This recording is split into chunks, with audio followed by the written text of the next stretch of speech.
भगवान की जय। परम पूज्य आचार्य भगवान राजरत्न नंबर आपे साधु भगवंतो तथा साध्वी भगवंतोना चरणों में कोटि कोटि वंदना। उपस्थित वडीलो भाईओ तथा बहनों, सौ प्रथम बारगामથી પધારેલ તમામ ગુરુ ભક્તોનું શ્રી ગોપાલ જૈન સંઘ हार्दिक स्वागत करे છે। તેમને હૃદયપૂર્વક આવકારે છે। दूध में चावल मिल जाए उसे खीर कहते हैं, प्यासे की प्यास बुझा दे उसे नीर कहते हैं, और ऐसे गुरु भगवंतों की निश्रा हमें एक दिन के लिए भी मिल जाए उसे हमारी तकदीर कहते हैं। कुमारपाल महाराजा પોતાના ગુરુદેવ કલિકાલ સર્વજ્ઞ પરમ પૂજ્ય આચાર્ય ભગવાન હેમચંદ્રાચાર્ય સુરીશ્વરજી મહાસાહેબને પૂછે છે કે ગુરુદેવ, અમારા જીવનના પ્રકૃષ્ટ પુણ્યની નિશાની શું? ક્યારે અમને એવું લાગે કે અમે પ્રકૃષ્ટ પુણ્યવંત છીએ? ત્યારે 3.5 કરોડ શ્લોકના રચયિતા કલિકાલ સર્વજ્ઞ એમ કહે કે તમારા સંઘમાં ગુરુદેવના પગલાં થાય, ગુરુ તમારી વિનંતીને સ્વીકારે, તમારા ભાવોને સ્વીકારે, તમારા સંઘમાં પધારે, એ તમારા પ્રકૃષ્ટમાં પ્રકૃષ્ટ પુણ્યની નિશાની છે। આજે અમારા સંઘના પ્રકૃષ્ટ પુણ્યની નિશાની એ છે કે પરમ પૂજ્ય આચાર્ય ભગવાન રાજરત્ન સુરીશ્વરજી મહાસાહેબ પોતાના શિષ્ય પરિવાર સાથે સંઘમાં પધાર્યા છે। એ અમારા પ્રકૃષ્ટમાં પ્રકૃષ્ટ પુણ્યની નિશાની છે।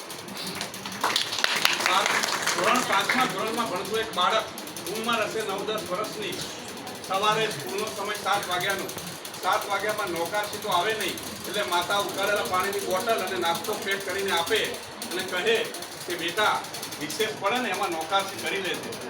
પણ એ બાળક બપોરે 1 વાગે સ્કૂલ છૂટે પછી ઘરે આવી અને પૂરી મઠનું બંધાણ પાડે। એ બાળક એટલે પરમ પૂજ્ય આચાર્ય ભગવાન રાજરત્ન માત્ર 10 વર્ષની ઉંમરમાં દીક્ષા। God of cricket Sachin Tendulkar બનવું હોય ને તો 30 વર્ષની ઉંમરે હાથમાં ક્રિકેટનું બેટ લઈને રમવાની શરૂઆત કરે ને એ સચિન ના બની શકે, પણ 10 વર્ષની ઉંમરે હાથમાં ક્રિકેટનું બેટ લઈને ગલીઓમાં જઈ રમવાની શરૂઆત કરે ને એ સચિન બની શકે। તેવી રીતે નાની ઉંમરમાં દીક્ષા લે ને એ આગળ જતા શાસન પ્રભાવક આચાર્ય ભગવંત બની શકે।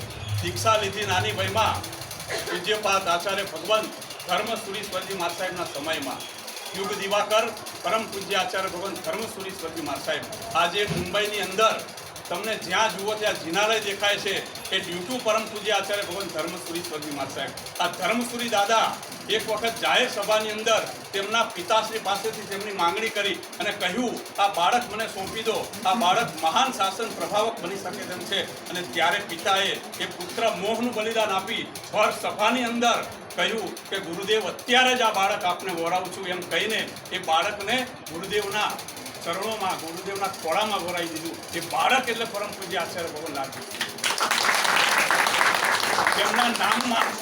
જેમના નામમાં રત્ન છે ને રાજ છે, જીન શાસનના જેવો સરતાજ છે, જેમના હાથમાં લખાયેલો યશ છે, પુણ્ય જેમનું જબરજસ્ત છે। સાહેબજીનું નામ પડે ને તપશ્ચર્યા થાય। લાઈવ એક્ઝામ્પલ આપણે અત્યારે જોયું, પણ પાલીતાણાના 100 વર્ષના ઇતિહાસમાં 100 માસ ખમણ નથી થયા, પણ આ ગુરુ ભગવાનની નિશ્રામાં 125 માસ ખમણ થયા। અને માસ ખમણની પ્રેરણા તો કરી પણ પોતે પણ માસ ખમણ કર્યું। મુંબઈની અંદર માસ ખમણના જેટલા પણ રેકોર્ડ બન્યા છે એ તમામે તમામ રેકોર્ડ આ ગુરુ ભગવાનની નિશ્રામાં થયા છે। છેલ્લા 9 વર્ષમાં ચાતુર્માસ દરમિયાન થયેલા માસ ખમણનો સરવાળો કરીએ ને 2358 માસ ખમણ આ ગુરુ ભગવાનની પ્રેરણાથી થયા છે।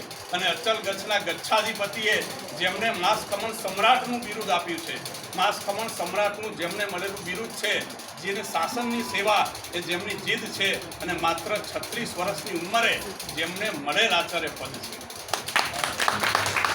અત્યારે જીન શાસનની અંદર 18,000 કે તેનાથી પણ વધારે સાધુ સાધ્વીજી ભગવંતો છે, પરંતુ સળંગ 33 વર્ષોથી અખબારની અંદર લેખ લખનાર માત્ર ને માત્ર એક જ શ્રવણ ભગવાન છે, તે છે પરમ પૂજ્ય આચાર્ય ભગવાન રાજરત્ન સુરીશ્વરજી મહાસાહેબ। ગુજરાત સમાચારની દર ગુરુવારે ધર્મલોક પૂર્તિ આવે છે, એમાં અમૃતની અંજલિ નામના લેખ ગુરુદેવ 33 વર્ષોથી લખી રહ્યા છે। એમના ગુરુદેવ યુગ દિવાકર હતા, પણ આ ગુરુદેવ સાહિત્ય દિવાકર છે।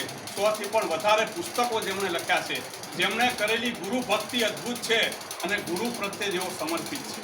उनके बिना हमारा सहारा क्या होता, जिंदगी जीने का किनारा क्या होता, और एक बार सोचकर देख लो गुरु ना होते तो इस दुनिया में हमारा क्या होता।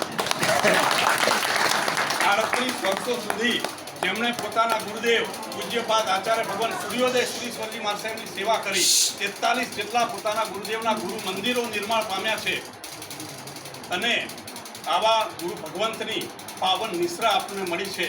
જે પણ કંઈ થાય છે એ બધું જ ગુરુદેવની કૃપાને કારણે છે એવું દ્રઢપણે માનનારો ગુરુદેવ પોતાના ગુરુ ભક્તિની પરાકાષ્ઠા એ છે કે ગુરુ ભક્તિની પરાકાષ્ઠા તમે જુઓ 700 પાનાનું એક પુસ્તક તમે સૂર્ય થઈને ચમક્યા એ પોતાના ગુરુદેવના જીવન ચરિત્ર રૂપે તેમણે લખ્યું છે.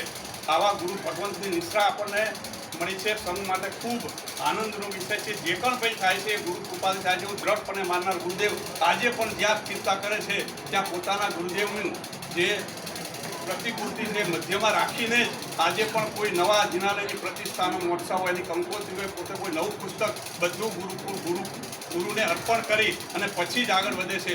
જીવનની અંદર એક પણ આંબીલ ન કરનાર ગુરુદેવ પોતાના ગુરુ ઉપર શ્રદ્ધા રાખીને 500 આંબીલની ભાવના કરી અને ગુરુ કૃપાનું પરિણામ કે 500 આંબીલ તેમને પૂર્ણ કરે આ ગુરુ કૃપાનું પરિણામ છે. ત્યારે પૂજ્યપાદ આચાર્ય ભગવાન ઉદય કીર્તિ સાગર સુરીશ્વરજી મહારાજનું વાક્ય યાદ આવે, ગુરુના પ્રત્યક્ષ હોય ના પરોક્ષ હોય, ગુરુ તો હંમેશા સાક્ષાત હોય. આજે પણ એમના ગુરુદેવ તેમના સાક્ષાત વિરાજમાન છે. આવા આચાર્ય ભગવાનની નિશ્રા આપણને માત્ર એક જ દિવસ માટે મળી છે ત્યારે હૃદયમાં આનંદ પણ છે અને દુઃખ પણ છે. આનંદ એ વાતનો છે કે આવા આચાર્ય ભગવાનની નિશ્રા એક દિવસ માટે મળી છે અને દુઃખ એ વાતનું છે કે માત્ર એક જ દિવસ માટે મળી છે. 2020ની અંદર અમારા જિનાલયના દેવી દેવતાઓની પ્રતિષ્ઠાનો માહોલ હતો ત્યારે સંઘની અંદર આટલા શ્રમણ સ્વામી ભગવંતો પધાર્યા છે. ત્યારબાદ અત્યારે આટલા શ્રમણ સ્વામી ભગવંતોનો લાભ શ્રી સંઘને મળ્યો છે. બસ ગુરુદેવ અમારી તો વિનંતી છે કે આ બધું સમય અમારા સંઘમાં સ્થિરતા કરો. બસ ગુરુદેવ આપ આપના લેખનના કાર્યમાં સતત